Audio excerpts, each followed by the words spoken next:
말씀의 제목은 출애굽 주역들이 미리 가진 것이란 말씀의 제목입니다.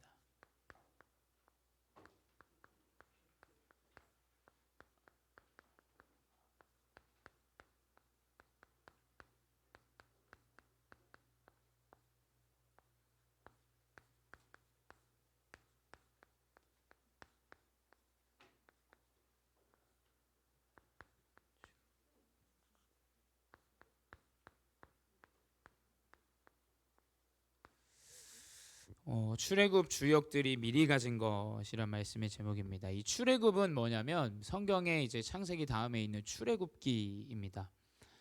네, 말 그대로 애굽에서 나왔다. 그래서 출애굽이라고 하죠. 그 말은 뭐냐면 이스라엘 백성들이 노예가 되어진 상태에 있다가 그 애굽에서 이제 자유한 몸을 얻는 거죠. 근데 그 자유한 몸을 얻을 때 가장 크게 응답받고 쓰임 받았던 자가 지난주에 말씀드렸던 모세라는 인물입니다. 이 모세라는 인물 한 사람을 통해서 하나님이 이스라엘 백성들을 언약의 여정으로 애굽에서 나오게 하셨죠. 그 이후의 이야기입니다. 이제 홍해를 건너고 많은 이제 이 모세를 통해서 많은 응답들을 확인했습니다. 더우면 가는 길에 더우면 하나님이 구름 기둥으로, 또 밤에는 추울 때 불 기둥으로 이스라엘 백성들이 이끌어 가시고, 먹을 것이 없을 때 메추라기를 허락하시고, 또 하늘에서 만나를 내려주셔서 굶기지 않으시고, 또 그 가운데 많은 어려움들이 있었지만 하나님이 이 십계명이라는 언약의 율법의 말씀을 또 주시고, 그 가운데 계속 이 언약의 여정을 이어가게 하셨죠. 이제 그걸 보고 홍해를 건넌 이후에를 이제 광야 생활이라고 합니다. 광야는 말 그대로 굉장히 어려운 시기죠. 생각해 보세요. 광야는 모래밭을 걸어 다니는 그런 사막과 같은 지역입니다. 그런 지역을 얼마나 생활을 했냐면 40년 생활을 했어요. 그 광야 생활이라는 게 하나님이 가나안 땅으로 가라고 해서 애굽에서 나왔는데, 그 가나안 땅까지 가는데 여정이 사실은 7일이면 갈 수 있는 거리예요. 근데 하나님은 이 이스라엘 백성들을 광야에서 40년 동안 생활하게 하셨죠. 뭐 지금 우리가 거주하는 것처럼 집이 있는 것도 아니고, 지금 우리가 뭔가 일을 해서 취득을 얻는 것도 아니고, 그냥 계속 가나안 땅으로 가는 여정이에요. 그 가운데 하나님이 계속 이 이스라엘 백성들을 인도하시고 역사하셨죠. 그 40년 가운데는 하나님의 분명한 이유가 있다라는 사실, 우리 렘넌트들이 기억해야 됩니다. 어쩌면 우리 중고등부식의 준목님도 중학교 고등학교 때 좀 너무 답답하고 걱정도 되고 염려도 됐어요. 어쩌면 좀 이 광야와 같은 생활일 수 있어요. 왜냐, 미래가 확실하게 정해지지 않고 뭔가 그 기준은 있고, 근데 그 가운데서 내 모습이 굉장히 연약함을 확인하게 되죠. 근데 하나님은 이 이스라엘 백성들에게 그 광야 생활을 7일이면 갈 그 거리를 40년을 허락하신 데는 분명한 이유가 있다라는 사실. 하나님이 아무 이유 없이 이스라엘 백성들을 죽이고 괴롭게 하기 위해서 그러한 여정을 허락하신 것이 아니죠. 그래서 여러분도 마찬가지입니다. 여러분의 학업, 또 가정, 또 여러분의 모든 현장에서 어려움들, 하나님의 분명한 이유가 있다라는 사실을 오늘 말씀을 통해서 회복하시기 바랍니다. 그 가운데 하나님의 시간표, 그 가운데 하나님의 이제 능력이 나타나죠. 바로 이 광야 생활 40년 가운데 이스라엘 백성들을 인도하신 그 여정이 바로 정확한 이 광야 생활이죠. 어찌 보면 굉장히 괴롭습니다. 근데 하나님은 분명한 인도와 그 여정에 대한 응답을 갖고 계시다는 사실을 잊지 마세요. 여러분이 좀 부족해도 연약해도 하나님은 여러분을 여정으로 인도하시는 그 모든 여정의 응답이 다 있다라는 사실을 잊지 마시기 바랍니다. 그렇다면 도대체 왜 하나님은 이스라엘 백성들을 40년을 인도하셨나? 하나님의 도대체 이 뜻이 무엇인가? 왜 40년 동안 이렇게 어렵게 하냐? 또 우리 지금 어른들도 계신데 왜 내가 이제야 복음을 만나고 정확한 복음을 듣고 내가 이제 하나님이 지금 부르셨고, 또 우리 렘넌트들 마찬가지예요. 하나님이 나의 가정에 이 어려움과 문제, 또 지금 나에게 원하시는 이유, 이 뜻, 이것이 무엇이냔 말이죠. 그 이스라엘 백성들은 광야 생활을 시작할 때부터 어려움이 왔어요. 그거 아셔야 돼요. 하나님으로부터 출애굽을 했으면 응답이 시작돼야 되는데 그게 아니라 내내 고생길이었어요. 일단은 첫 번째 뭐냐? 당연히 먹고 사는 그 문제가 바로 이 이스라엘 백성들에게 어려움으로 다가왔죠. 우리 중고등부 렘넌트들이 왜 학업이 어렵고 미래가 어렵냐면 어찌됐건 먹고 사는 게 걸린 거예요. 그렇죠? 내가 공부를 못하면 조금 어려운 일을 해야 되고 또 그거에 맞는 적은 페이를 또 받아야 되고, 어찌 보면 좀 먹고 사는 그것 때문에 우리 렘넌트들이 학업에 대한 어려움들을 많이 겪고 있죠. 또 우리 중직자분들이나 우리 세신자분들도 마찬가지예요. 자녀들에게 네가 열심히 살아야 된다, 열심히 공부해야 된다, 그렇게 말씀하는 이유가 뭡니까? 다른 게 아니죠. 먹고 사는 문제예요. 사실은 미래에 대한 먹고 사는 문제. 이 아이가 나 없이도 잘 살아야 될 텐데 어떻게 먹고 살 것인가. 근데 이스라엘 백성도 마찬가지입니다. 말씀드렸듯이 이 광야 생활은 어디에 정착하는 그런 삶이 아니에요. 계속 걸어가야 되는, 나아가야 되는 삶입니다. 먹고 사는 게 당연히 직면하죠. 뭐 땅을 일구는 것도 아니고 거기에 뭐 집을 짓고 사는 것도 아니고 살 수 없는 환경이에요. 또 뭘 심는다 그래서 나는 땅이 아니죠. 그 먹고 사는 문제가 바로 이스라엘 백성들에게 직면한 겁니다. 근데 중요한 뜻이 있어요. 하나님의 뭐냐? 이 이스라엘 백성들은 수백 년 동안 애굽에게 노예된 상태였어요. 노예는 뭡니까? 그냥 주인이 주는 대로 개밥을 주면 개밥을 먹고 짐승이 먹는 걸 주면 먹고 그냥 뭐 이상한 음식들을 뭐 먹고 살았겠죠. 하나님 없이 그냥 세상에서 주어진 대로 살아가는 그 기준을 가지고 이스라엘 백성들이 살아갔던 거예요. 우리 렘넌트가 뭐냐?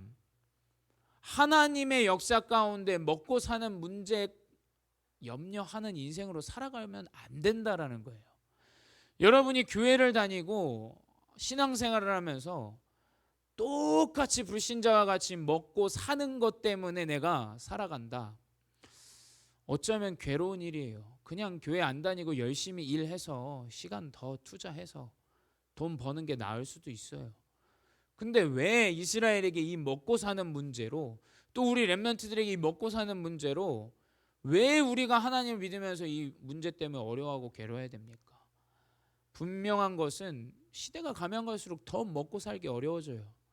근데 하나님이 이스라엘 백성들은 이 광야 생활 가운데 하나님이 책임지시는 이 응답을 계속 하나님께서 주셨어요.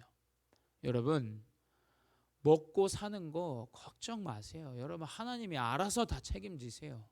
아무것도 먹고 사는 거 염려할 필요 없습니다. 우리가 무슨 짐승입니까?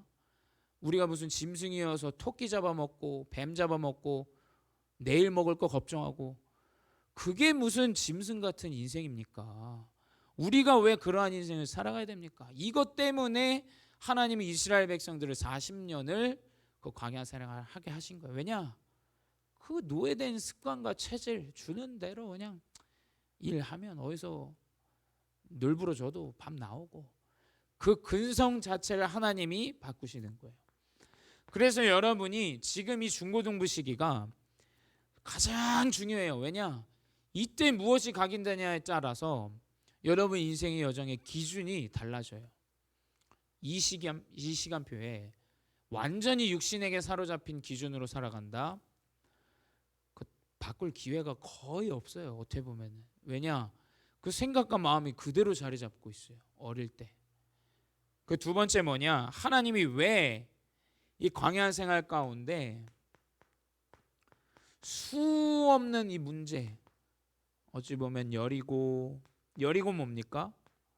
가나안 길로 가는 그 여정 가운데 어마어마한 거인들이 사는 도시, 어마어마한 성, 견고한 이 성이 앞을 가로막고, 또 요단, 홍해와 같이 이 요단 강이 나아갈 수 없도록 또 막고 있습니다. 생각해 보세요. 한두 명이어도 강을 넘는 게 어려운데 수백, 수천, 수만 명의 사람들이, 이 백성들이 지금 가나안 땅으로 가는 여정 아닙니까? 또 어른들만 있겠어요? 남자들만 있어요? 여자도 있고 할머니도 있고 할아버지도 있고 애들도 있어요. 이 문제들, 그 가운데 이 아모리 족속, 또 그러니까 수없이 이 여정 가운데 하나님은 문제를 만나게 하시는 거예요. 문제. 이 문제, 어쩌면 노예로 살면 문제 없을 거예요. 왜냐? 그냥 내 하루 사는 그 가운데 주는 대로 먹고 주어진 일 하고 그냥 오늘도 내 생명 연명하면 그걸로 충분한 인생이라 생각하고 살아갔겠죠. 근데 하나님은, 여호와의 하나님은 너와 함께하고 이스라엘 백성과 함께한다는 사실을 문제를 통해서 역사로 나타내셨습니다. 그 모든 것이 뭐냐? 이 노예의 체질을 바꾸기 위해서예요. 우리가 듣는 것, 우리가 보는 것, 또 혹 우리 부모님이 얘기하는 그 기준, 어쩌면 육신에 노예된 그 체질로 우리 렘넌트들이 각인될 수 있다니까요. 그 체질 가운데 여러분 아셔야 돼요. 분명히 우리는 노예의 시대가 아닙니다. 하지만 사단은 이 물질로, 육신의 것들로 완전히 후대들을 장악해버리는 시대. 그러니까 뭐냐? 이게 맞는지 틀린지, 내가 하는 행동이 괜찮은 건지도 모르는 시대가 되어버렸어요. 그럼 뭐냐? 내 감정 따라, 내 기분 따라 사단에게 노예되어져서 내가 싫으면 싫고, 뭐 죽이고, 뭐 저기 하면은 훔치고, 그러한 시대가 뭐냐? 바로 이 노예의 시대 아닙니까? 내 생각과 마음이 완전히 육신에게, 물질에 노예되어져서 사단이 원하는 대로, 뭐 다른 종교를 섬기는 그 수준을 얘기하는 게 아니에요. 완전히 마음과 생각이 빼앗겨 버린 이 체질을 하나님은 이 광야 생활 가운데 40년 동안 바꾸셨어요. 이게 안 바뀐 자는 광야 생활 가운데 많이 죽었겠죠. 생각해 보세요. 많이 죽었어요. 40년 동안 많이 죽었겠죠. 전쟁도 있었기 때문에. 결국 뭐냐? 이 하나님의, 여러분이 이 광야의 이 중학교, 고등학교 시절을 허락한 이유는 이 체질과 모든 습관과 모든 여러분의 기준들을 하나님이 바꾸시는 시간표예요. 그래서 다른 게 없습니다. 이 하나님의 뜻을 아는 자가 결국에는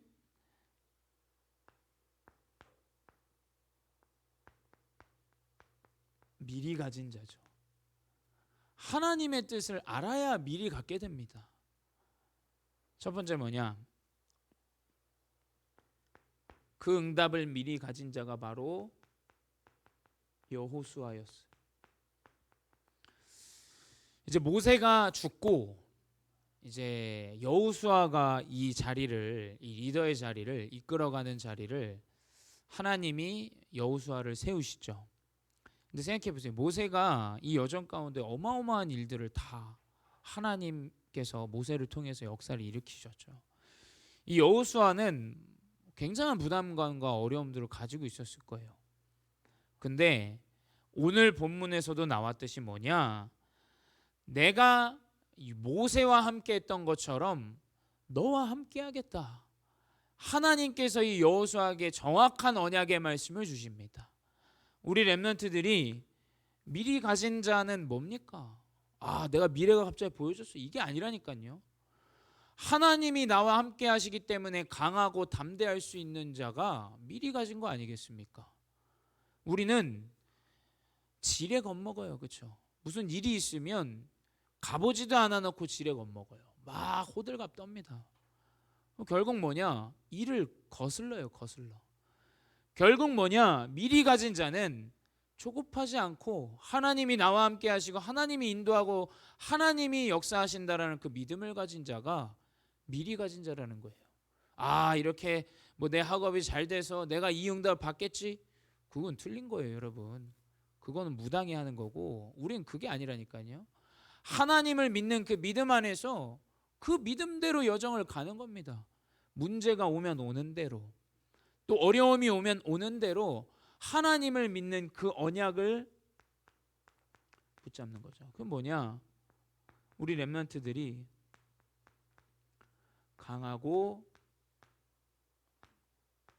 담대한 자로 나가야 됩니다. 다른 게 아닙니다.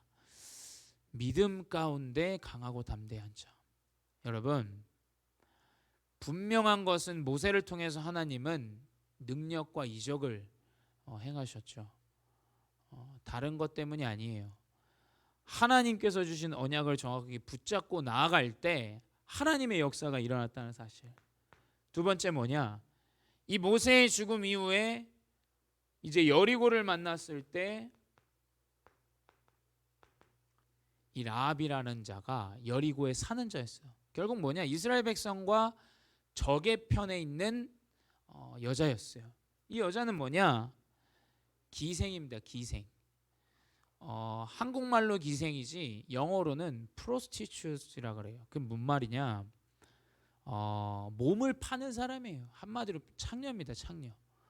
이 사람이 이 라합이라는 여자가 하나님의 백성인 이스라엘 백성들이 이 애굽에서 나오고 홍해가 땅이 말라가지고 걸어서 넘어서 온 거를 들었어요. 여러분, 애굽이 그 당시에 초강대국이었기 때문에 이 소문이 다 퍼진 겁니다. 결국 뭐냐? 이 라합은 그 소문을 듣고 하나님을 믿게 돼요. 그래서 뭐냐? 기록에 보면 하나님이야말로 위로 땅으로 모든 것 중에 왕이시고 하나님이시다라고 고백해요. 라합이. 결국 뭐냐? 여러분, 소문을 똑바로 들어야 돼요. 소문을. 다른 소문을 들으면 안 돼요. 다른 사람들은 다 불신앙의 소문을 듣습니다. 우린 죽었다. 여리고 저 땅에는 거인들이 사는 땅이다. 우린 죽었다. 근데 이 라합은 뭐냐? 하나님의 소문을 듣고 우리 여리고 안에 있는 사람들이 간담이 녹아서 이미 이긴 싸움이다라는 것을 여호수아와 갈렙에게 전달하죠. 여러분, 이게 진짜 언약을 가져. 그래서 라합을 통해서 가정과 가문이 완전히 복음화되어지고 구원을 받고 이 이스라엘 백성과 함께 가나안 땅으로 들어갑니다. 결국 뭐냐? 이 라합을 통해서 다윗이 나와요. 이 후손에. 다윗 밑에 누가 나옵니까? 예수 그리스도가 나와요. 결국 뭐냐? 이 라합은 몸을 파는 창녀예요. 근데 하나님은 이 언약을 정확하게 붙잡은 자를 통해서 그 가문에 예수 그리스도가 나오게 됩니다. 결국 뭐냐? 다른 걸 미리 갖는 자, 뭐 그거 알았겠어요? 이 사람이 다윗이 나올 거라는 거, 예수 그리스도 나올 거라는 거 전혀 모르죠. 근데 뭐냐? 하나님의 소문을 정확하게 듣고 그리스도를 하나님을 믿고 나아간 응답을 받은 자가 바로 라합입니다. 우리 렘넌트가 이러한 자가 돼야 돼요. 여러분이 학업이 어떠하든, 여러분의 직업이 어떠하든, 내가 미천하든 부족하든 상관없어요. 그건 육신의 것은 상관없습니다. 좀 부족해도 돼요. 오히려 좀 부족한 게 나을 수도 있어요. 왜 라합이 이 언약을 정확하게 붙잡았겠어요? 사실은 얼마나 상처가 많겠습니까? 이 사람이 얼마나 더러운 걸 많이 받겠어요. 근데 그것 때문에 하나님의 언약을 정확하게 붙잡은 자. 그래서 다윗이 나오고, 그래서 예수 그리스도의 가문으로 하나님이 라합을 사용하신 거죠. 세 번째 뭐냐? 바로 갈렙입니다. 이 갈렙은 누구냐? 여호수아와 친구예요. 아주 어릴 때부터 친한 친구입니다. 근데 모세 밑에서 제자로 둘이 함께 있었는데 여호수아가 리더자로 등용이 되고 라합은 그 뒤에 후원자가 되어져요. 근데 이 갈렙이 굉장한 믿음을 갖고 있습니다. 이제 그 문제 가운데 안악산지에 이제 이르게 돼요. 그곳에는 정말 어마어마한 사람들이 군사를 가지고 거인들이 이제 사는 그 지역에 이 갈렙이 85세 때 이 여호수아에게 이야기합니다. 우리가 모세를 통해서 하나님이 역사하시고 우리를 이곳까지 인도해 오셨고, 모세가 이야기하지 않았냐? 결국엔 적과 꿀이 흐르는 그 가나안 땅으로 우리를 인도하실 거다라는 언약을 주셨는데 모든 사람들은 다 불신앙하는 겁니다. 안 되지, 못하지, 못 들어가. 여호수아 갈렙이 거기서 완전히 그냥 상을 뒤집어 엎고 이야기합니다. 노인인데 내가 그 안악산지를 내가 들어가겠다. 하나님이 능력으로 함께 하시기 때문에 내가 그 땅을 들어가겠다. 그 산지를 나에게 달라라고 그 믿음의 고백을 합니다. 여러분, 우리는 자꾸 환경을 봐요. 그 상황을 봅니다. 그 사람의 말에 영향을 받아요. 여러분, 사람의 말에 영향받을 필요 하나도 없어요. 이런 소리 저런 소리, 이렇다 저렇다, 안 된다 어쩐다, 수만 가지 수백 가지가 아니에요. 근데 여러분, 그 말 다 듣고 살면 그냥 가만히 인생 살다가 바람 살살 부는 날에 인생 마무리하고 빨리 가는 게 낫다니까요. 근데 뭐냐, 이 갈렙은 정확하게 하나님의 믿음을 가진 자였어요. 그러니까 뭐냐, 무슨 소리를 하는 거냐? 하나님께서 우리를 그곳의 땅으로 인도하신다고 하시지 않았냐? 무슨 이상한 소리를 하는 거냐? 결국 뭐냐, 미리 보고 미리 응답을 받는다라는 것은 하나님을 믿는 믿음이 정확하게 자리 잡는 것이 미리 보는 응답이에요. 이렇게 되겠구나 저렇게 되겠구나, 그게 아닙니다. 여러분, 하나님 내 길을 인도하시겠구나, 하나님이 내 여정을 인도하시겠구나. 우리 렘넌트들 여기서 부족하고 연약할 수 있어요. 근데 하나님이 살아계시기 때문에 그 언약 붙잡은 렘넌트는 하나님이 인도하신다는 사실을 절대 잊지 마시기 바랍니다. 그러니 어떻게 되냐, 당연히 하나님께서는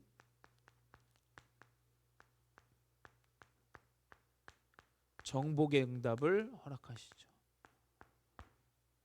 요단도 건넙니다. 그 모든 백성들이 이 언약궤가 앞에 가서 땅이 열리고 바다가 열리고 강이 열리고 그 땅을 밟고 나갑니다.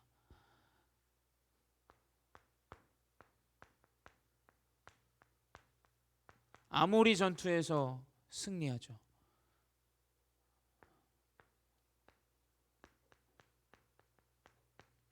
여리고를 점령합니다. 결국 뭐냐, 끝끝내 하나님이 약속하신 이 가나안 땅으로 들어가게 되죠. 여러분이 뭐냐, 이 믿음 가운데 하나님이 여러분의 미래를 이미 준비하셨다는 사실을 말씀을 통해서 계속 회복해야 돼요. 안 그러면 계속 세상 말 듣고 흔들립니다. 흔들려. 그래서 우리 렘넌트들이 이 언약을 붙잡고 결국 뭐냐, 여러분의 모든 미래 사실은 걱정되고 염려될 거예요. 불안하고 답답할 거예요. 근데 여러분의 미래는 하나님의 언약 안에 있는 이 믿음 가운데 하나님이 인도하신다는 사실, 어쩌면 이게 맞나 틀리냐 고민하면서 하나님 인도하세요. 그 가운데 결국에는 그 현장에 가보면 이제 알게 돼요. 아, 하나님이 이것 때문에 나를 인도하셨구나. 주목님도 유학생활하면서 선교사님이 항상 주목님을 새벽 기도를 아침에 고등학생 때부터 시키셨어요. 5시에 나오게 하셔가지고, 그럼 메시지 하려면 어떻게 합니까? 전날부터 메시지를 보고 준비해야 돼요. 그렇죠? 이게 어마어마하게 귀찮은 거예요, 이게. 그럼 왜 나한테 이걸 주냔 말이지. 왜 이 문제를 나한테 줘갖고, 왜 나도 좀 쉬고 싶고 나도 좀 하고 싶은데. 근데 하나님은 준목님을 목회자로 사용하시기 위해서 준비시키시는 과정이었던 거예요. 여러분이 그 당시에는 모릅니다. 왜 이거냐? 왜 이 문제냐? 왜 내가 그걸 해야 되냐? 그러니까 응답을 못 받는 거예요. 그 가운데 하나님이 계획하신다는 그 사실을 정확하게 우리 렘넌트들이 언약을 붙잡아야 돼요. 아, 하나님이 나를 왜 이걸 시키셨지? 왜 나에게 이 237 미션홈을 또 우리가 해야 되지? 계속 질문합니다. 근데 하나님이 계획 없이, 이유 없이 주시는 법이 없어요, 여러분. 그래서 여러분이 이 언약을 붙잡고 가장 중요한 이 믿음을 회복해서 미래의 응답을 확인하는 귀한 렘넌트들 되시기 바랍니다. 기도하겠습니다. 사랑의 하나님, 감사합니다. 우리는 우리의 생각 때문에, 내 체질 때문에 하나님의 계획과 뜻을 보지 못할 때가 너무나 많이 있습니다. 주님, 이스라엘 백성들이 그 노예의 체질을 광야 생활 가운데 치유하시고 인도하신 것처럼 우리 렘넌트들이 지금 어려운 시기야 또 문제의 시기처럼 보이는 이 상황이 주님, 모든 육신의 기준들이 하나님 바뀌어지는 귀한 시간표인 줄 믿사오니 우리 렘넌트들이 말씀을 붙잡고 언약 속에서 믿음이 회복되어지는 응답을 허락하여 주시옵소서. 우리 함께하는 모든 교사들과 우리 모든 성도님들을 언약 속에서 인도하시고 그 가운데 우리의 모든 미래가 하나님의 믿음 아래에 있다는 사실을 절대 잊지 않고 이 언약의 여정을 담대히 나아가는 귀한 제자들 되게 하여 주시옵소서. 지금도 살아계신 주 예수 그리스도의 이름으로 기도드렸사옵나이다. 아멘.